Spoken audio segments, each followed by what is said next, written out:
சிவா திருச்சிற்றம்பலம். தென்னாடுடைய சிவனே போற்றி, எந்நாட்டவர்க்கும் இறைவா போற்றி.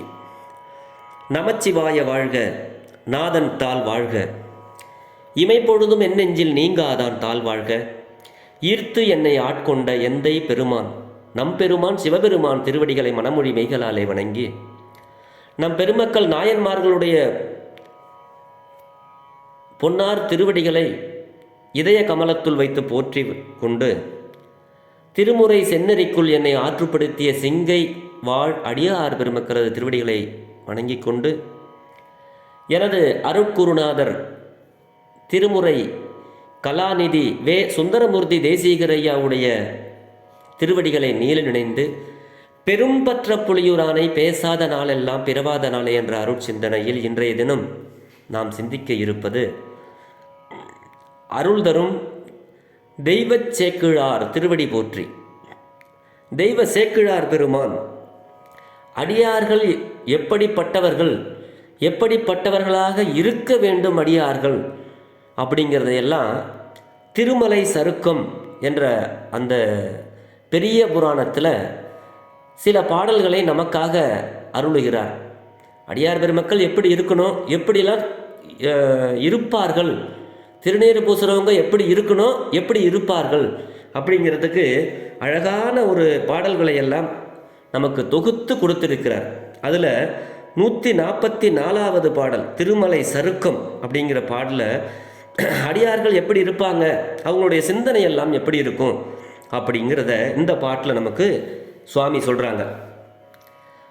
அத்தர் வேண்டி முன்னாண்டார் அன்பினால் மெய்த்தழைத்து விதிர்ப்புறு சிந்தையார்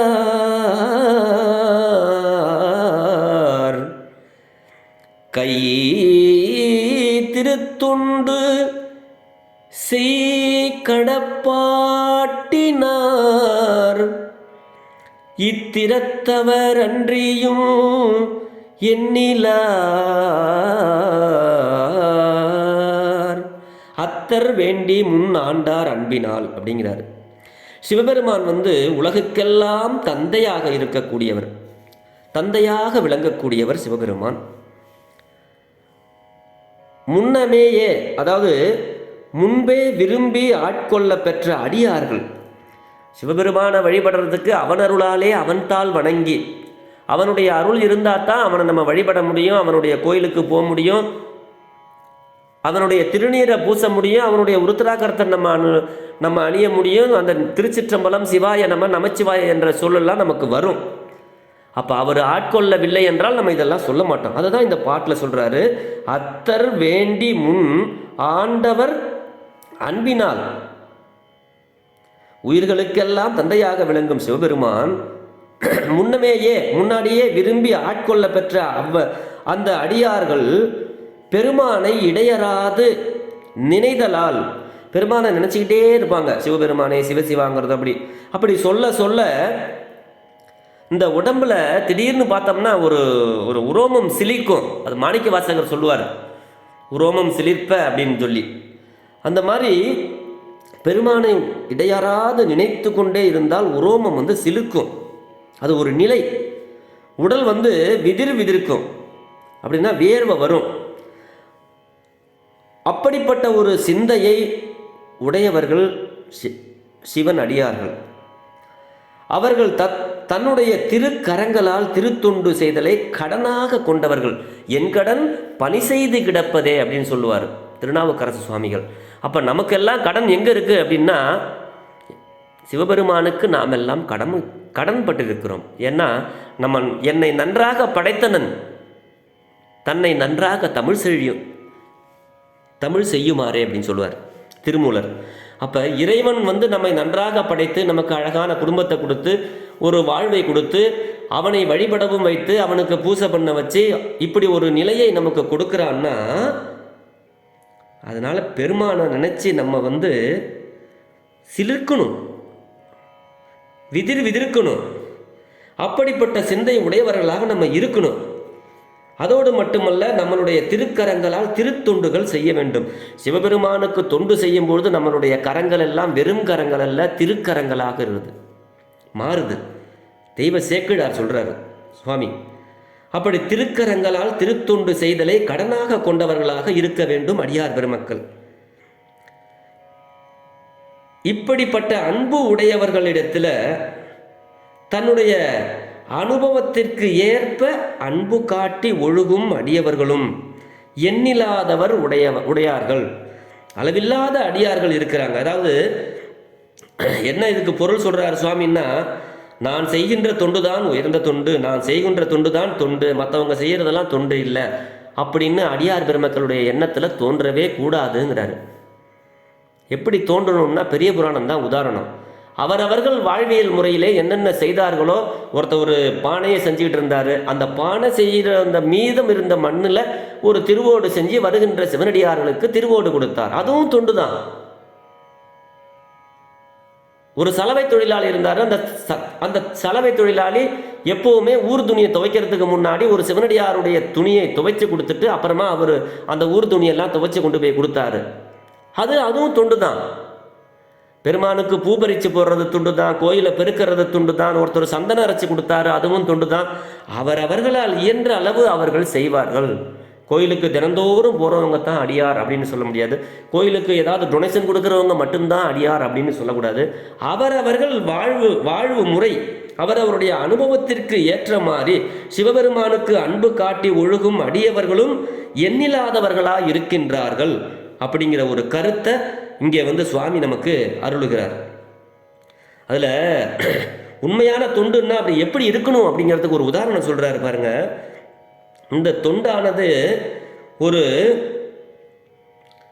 கைத்தொண்டு செய்தல் கற்புடையாளுக்கு கணவன் மாட்டு செய்பணியே அன்றி பிரிதொன்றும் பொருள் ஆகாமை போல அப்படிங்கிறாரு. ஒருவனுக்கு ஒருத்தின்னு கற்புடைய நல்ல அன்பான கணவன் மனைவி 2 பேரும் வாழ்கிறாங்க. அந்த கணவன் மனைவி 2 பேரும் வாழும் பொழுது அந்த மனைவி என்ன நினைப்பாங்கலாம், நமக்கு இறைவன் விதிக்கப்பட்டது என்ன அப்படின்னா, நம்மளுடைய கணவனுக்கு நம்ம செய்கிற தொண்டே நமக்கு உயர்வான தொண்டு, வேற எதுவுமே இல்லை அப்படின்னு அந்த கற்புடையால் நினைப்பாலாம். கணவன் மாட்டு செய்பணியே அன்றி பிரிதொன்றும் பொருள ஆகாமை போல. அப்போ அந்த மாதிரி நம்ம எப்படி இருக்கணும்னா, நம்ம யாரை காதலிக்கணும்னா நம்ம சிவபெருமானை காதலிக்கணும். ஏன்னா அவர் நம்ம ஆட்கொண்டார், நம்மை ஆண்டவன், நம்மை ஆண்டு கொண்டு இருப்பவன், அதனால தான் அவன் ஆண்டவன். அப்படி தம்மை ஆண்ட முதல்வன் மாட்டு அன்புடையவர் அவனுக்கு தொண்டு செய்தலே அல்லாது வேறு அறியார் அப்படிங்கிறார். ஆண்டவனுக்கு அடிமைப்பட்டவன், ஆண்டவனுக்கு அன்பு செய்கிறவன், அவனுக்கு தொண்டு செய்கிறத அன்றி வேற எதையுமே தெரியாது. அப்படி ஒரு சிந்தை உடையவராக சிவபெருமானுடைய அடியார்கள் இருப்பார்கள் அப்படிங்கிற ஒரு கருத்தை இந்த பாட்டில் சொல்றாரு. ஜெபம் செய்வாங்க, தவம் செய்வார்கள், தியானம் செய்வாங்க, விரதம் இருப்பாங்க, முதலிய அந்த சீலங்களிலும் தியான யோகம் முதலியவையும் அந்த நெறியிலேயே நிற்போரும் இருக்கிறாங்க. நாயன்மாருடைய அருள் சரிதத்தை எடுத்தோம்னா நிறைய தொண்டு செஞ்சவங்க 63 பேரும் 63 விதமான தொண்டுகளை செஞ்சிருக்கிறாங்க. அப்படி எண்ணிலார் அப்படிங்கிறார். சிவபெருமானுக்கு தொண்டு செய்கின்றவர்கள் எண்ணில்லாதவர்களாக இருக்கின்றார்கள் அப்படிங்கிற ஒரு கருத்தை இந்த பாட்டில் 140வது பாட்டில் நமக்கு பெருமான் அருளுகிறார். அதோடு மட்டுமல்ல, அடுத்த ஒரு பாட்டு 141வது பாடலில் நமக்கு என்ன கருத்தை சொல்றாரு தெரியுங்களா? அடியார்கள் எப்படி இருப்பாங்க தெரியுமா? இப்படியெல்லாம் செய்கின்ற அடியார்களுடைய உள்ளமானது எப்படி இருக்கும் அப்படிங்கிறத தெய்வ சேக்கிழார் நமக்கு சொல்றாரு. மாசிலாத மணித்திகள் மேனி மேல் பூசும் நீரு போல் உள்ளும் புனிதர்கள் தேசினால் எத்திசையும் விளக்கினார் பேச ஒன்னா பெருமை பிறங்கினார் பேச ஒன்னா பெருமை பிறங்கினார். திருச்சிற்றம்பலம். மாசிலாத மணித்திகழ் மேனிமேல். சிவபெருமான் எப்படிப்பட்டவர் அப்படிங்கிறத இந்த பாட்டில் நமக்கு சொல்கிறார். மாசிலா மணீஸ்வரர். இப்படி அவரவர்கள் செய்கின்ற பணியிலேயே யாரெல்லாம் சிவபெருமானுக்கு அன்பு செய்து தவம் தியானம் ஜெபம் பண்ணுறது, அவருடைய நாமத்தை செபிக்கிறது, இப்படிப்பட்ட அடியார்கள், இவ்வாறாய அடியார்கள் குற்றமில்லாத உருத்திராக்கம் அணிந்து. அப்போ உருத்திராக்கம் எப்படிப்பட்டது? குற்றமில்லாதது. அப்படி குற்றமில்லாத இந்த உருத்திராக்கத்தை அணிந்து விளங்குகின்ற தம் திருமேனியிடத்து பூசுகின்ற வெள்ளிய திருநீரு போல உள்ளத்தாலும் தூய்மை உடையவர்கள் அப்படிங்கிறாரு. நிறைய பேர் கிண்டல் பண்ணுவாங்க, நெத்தி புல்லா திருநீராக இருக்குது, ரோடு போட்டிருக்காங்க அப்படின்னு. நான் ஒரு தடவை சிங்கப்பூரில் அப்படி தான் போயிட்டு இருந்தேன். அந்த ஆணும் இல்லாத பெண்ணும் இல்லாத அந்த அலித்தன்மை உடையவர்கள் ஒரு 3-4 பேர் மொத்தமாக மலேசியாக்காரங்க வந்துட்டு இருந்தாங்க, தமிழ்காரங்க தான். அன்னைக்கு சிவராத்திரி அன்றைக்கி கோயிலுக்கு போயிட்டு நான் ரூமுக்கு போயிட்டு இருந்தேன். ஒரு 2-3 பேர் கிட்ட வந்தாங்க. கிட்ட வந்து சிரிச்சுக்கிட்டே வந்தாங்க. நான் கையெடுத்து கும்பிட்டேன். அப்போ சொன்னாங்க, அவங்களுக்குள்ளே பேசிக்கிறாங்க, கும்பிட்றாண்டி நெத்தி புல்லாக ரோடு போட்டிருக்கான், ஏ அப்பா அப்படின்னு கிண்டல் பண்ணாங்க. இப்படி கிண்டல் பண்ணுறவங்களும் இருக்கிறாங்க. ஆனால் அப்படி விடுகின்ற திருநீர் போல நம்மளுடைய உள்ளமும் புனிதமாகும், சிவபெருமான் தூய்மையாக்குவார். ஆகையினாலே திருநீரை நம்ம நல்லா நெத்தி நிறைய விடணும். இந்த திருநீர் எப்படி நல்லா வெண்மையாக இருக்குதோ அதே மாதிரி வெண்மை நிறமுடையது நம்ம சிவபெருமானுடைய ரிஷப வாகனம். பெருமானும் உடம்பு முழுக்க அந்த திருநீரை போடுற திருநீற்று மேனியர். அப்போ அவருடைய திருநீற்றை நாம் அணிய வேண்டும். குற்றமில்லாத அந்த உருத்திராக்கத்தை நம்ம கழுத்தில் போடணும். அப்படிங்கிறதுக்கு இந்த பாட்டில் தெய்வச்சேக்கிழார் நமக்கு அருளுகிறார். பெருமானுக்கு அன்பு செய்கின்ற அடியார்கள் குற்றமில்லாத உருத்திராக்கம் அணிந்து விளங்குகின்ற தம் திருமேனியிடத்து பூசுகின்ற வெள்ளிய திருநீரு போல் உள்ளத்தாலும் தூய்மை உடையவர்கள் அப்படிங்கிறார். தமது ஞான பேரொளியால் எத்திசையையும் விளக்குகின்றவர்கள்.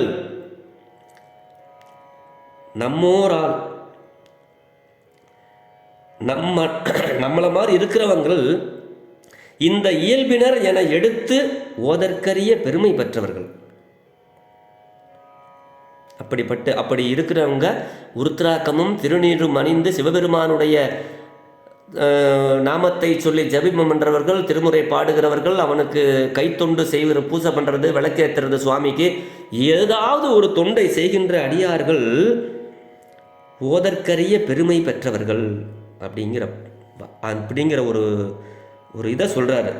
மந்திரம் என்னன்னா, தன்னை நினைத்தவரை காப்பாற்றுவது போல உருத்திராக்கம் தன்னை அணிந்தவரை காக்கும். அப்படி ஒரு தன்மை கொண்டது. தீய பண்புகளும் தீய செயல்களும் தோன்றாதவாறு காக்கும். அதுதான் மாசில்லாத மணி என்கிறார். அதுதான் உருத்திராக்க மாலை. தேசு அப்படின்னா அந்த ஒளி.